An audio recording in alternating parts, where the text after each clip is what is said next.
মধ্যপ্রাচ্যে সাম্প্রতিক উত্তেজনা ও ইরানের হামলার প্রভাব কুয়েতেও পড়েছিল।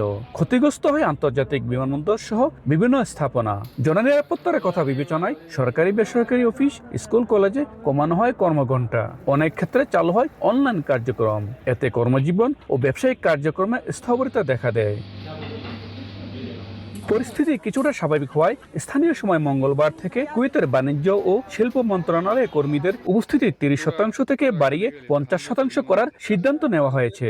সংশ্লিষ্টরা বলছেন, এই পদক্ষেপ প্রশাসনিক কার্যক্রমে গতি ফেরাবে এবং ধীরে ধীরে স্বাভাবিক ছন্দে ফিরবে অফিস কার্যক্রম। দীর্ঘদিনের অনিশ্চয়তায় থাকা প্রবাসী কর্মীদের মধ্যেও ফিরছে স্বস্তি।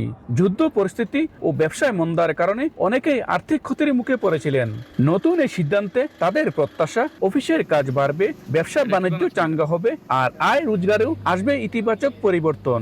সরকার ওই যুদ্ধের কারণে অফিস আদালতের কাজ 30% করে দিয়েছিল, যাতে কোনো সমস্যা না হয়, লোকজন বাইরে না হয়। এখন আবার শুনতেছি সরকার নাকি কাজের চাইনি, তার 30% থেকে 50% করছে। এতে বোঝা যায় লোকজন কিছু বাইরে আসবে, মার্কেটে আসবে, আমাদের বেচাকেনা কিছু উন্নত হবে। বিশ্লেষকদের মতে, কর্মীদের উপস্থিতি বাড়ানোর এই উদ্যোগ কুয়েতের অর্থনৈতিক কার্যক্রমে নতুন গতি আনবে। একই সঙ্গে প্রবাসীদের জীবন জীবিকায় ইতিবাচক প্রভাব ফেলবে, যা সামগ্রিকভাবে দেশটির অর্থনীতিকে স্থিতিশীল করতে সহায়তা করবে। মঈন সুমন, সময় সংবাদ, কুয়েত।